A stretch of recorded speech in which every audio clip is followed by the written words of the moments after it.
Good morning, dear students. This is Ramamani, Faculty of MCA Department, SVKP College. In this class, we are going to learn about the IoT design methodology. Whatever the method we are using in designing IoT, it's a sequence of steps we are going to learn about in this section. Outline of this class.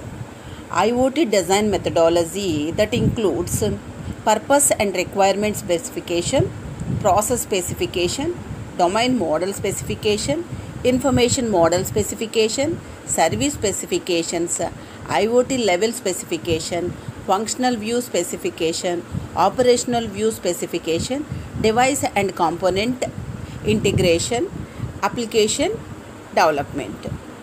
So this is the outline of this lecture. In this, it is a collection of specifications that includes design methodology, purpose and requirement specification, process specification, domain model specification, information model specification. These four we are going to learn in this class. The first one, IoT design methodology, the steps. Whatever the steps we are going to learn. Here, purpose and requirements, process model specification, domain model specification, information model specification, service specifications, IoT level specifications, functional view specification, operational view specification, and device component integration and acceptance development. These are the stated earlier, represented in the diagrammatic manner. In this class, we are going to learn about the first four steps. Step 1, purpose and requirement specification. The first step in IoT system design methodology is to define the purpose and requirements of the system. Any system, first we have to state the purpose and requirements of the system. In this step, the system purpose, behavior and requirements such as data collection requirements, data analysis requirements, system management requirements, data privacy and security requirements, user interface requirements are captured. In this, the first step of purpose and requirement specification, we are collecting the information related to specification, behavior and requirements. The system purpose and behavior requirements are captured. In the step 2, process specification. The second step in the IoT design methodology is to define the process specification. In this step, the use cases of the IoT system are formally described based on and derived from the purpose and requirement specifications. In the previous step, we are stating the purpose and requirements. In this step of IoT design methodology, define the process specification. The use cases of the IoT system are formally described. Use cases are described based on and derived from the purpose and requirement specifications of the step 1. Step 3, domain model specification. In the third step of IoT design methodology, to define the domain model. The domain model describes the main concepts, entities and objects in the domain of the IoT system to be designed. Domain model defines the attributes of the objects and the relationships between objects. I am repeating the point again. Domain model defines the attributes of the objects, attributes and relationships between objects. Domain model provides an abstract representation of the concepts, objects and entities in the IoT domain, independent of any specific technology or platform. Domain model provides an abstract representation of the concepts, objects, and entities in the IoT domain, independent of any specific technology or platform. With the domain model, the IoT system designers can get an understanding of the IoT domain for which the system is to be designed. So, domain model specification, we are focusing on the domain model. It provides an abstract representation of the concepts, objects, and entities in the IoT domain. The step 4, information model specification. The fourth step in the IoT design methodology is to define the information model. Information model defines the structure of all the information in the IoT system. For example, the structure of IoT system, attributes of virtual entities, relations, etc. Information model does not describe the specifics of how the information is represented or stored. To define the information model, we first list the virtual entities defined in the domain model. Information model adds more details to the virtual entities by defining their attributes and relations. Information model, what it does, adds more details to the virtual entities by defining their attributes and relations. Fifth step, service specifications. The fifth step in the IoT design methodology is to define the service specifications. Service specifications defines the services in the IoT system, service types, service input, outputs, service endpoints, service schedules, service preconditions, and service effects. Whatever the name implies, it focuses on the service specifications.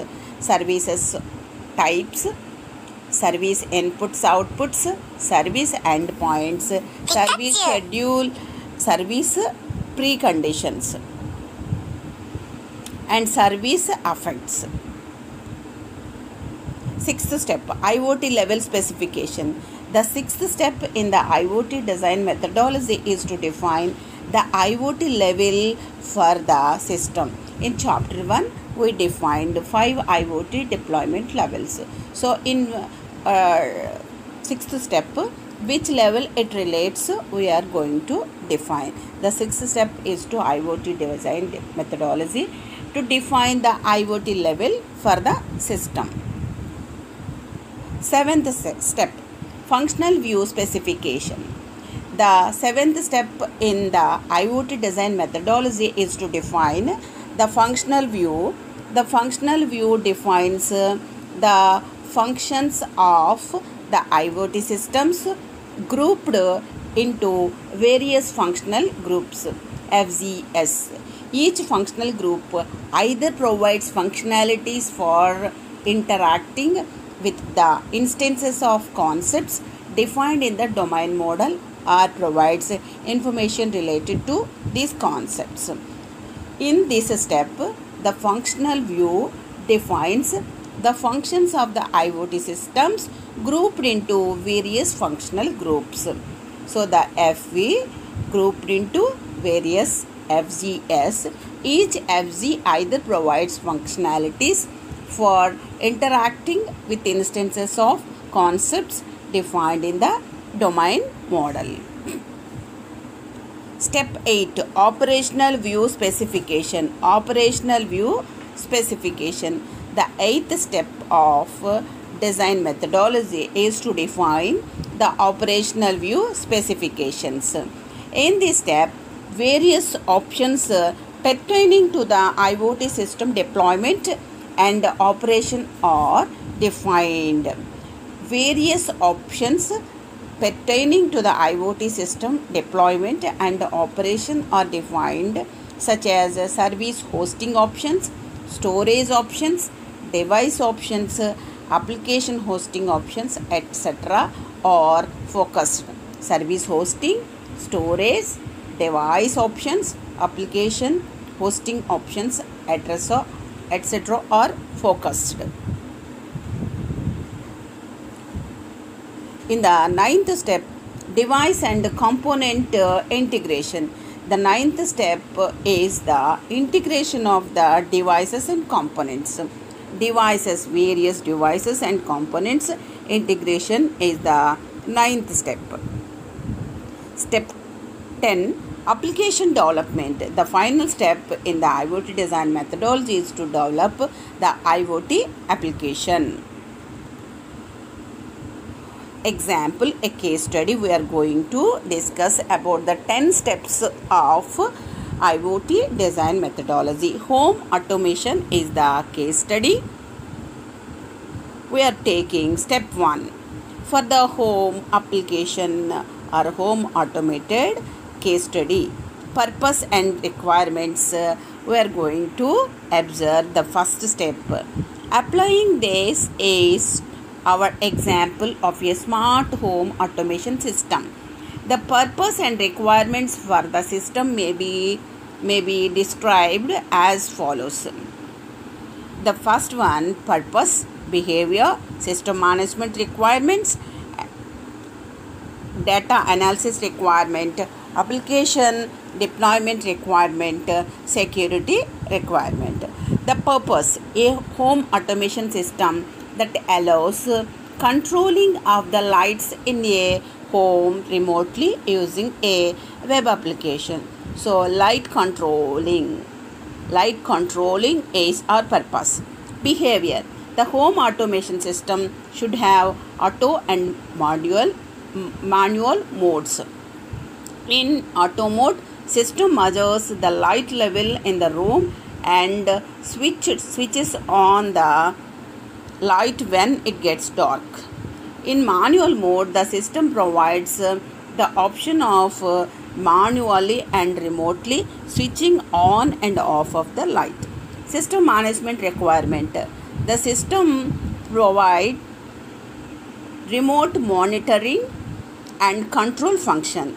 Data analysis requirement. The system should perform local analysis of the data. Application deployment requirement. The application should be deployed locally on the device but should be accessible remotely. Security requirement. The system should have basic user authentication capability. These are the step 1 described: purpose, behavior, system management requirement, data analysis requirement, application deployment requirement, security requirement. By this slide, I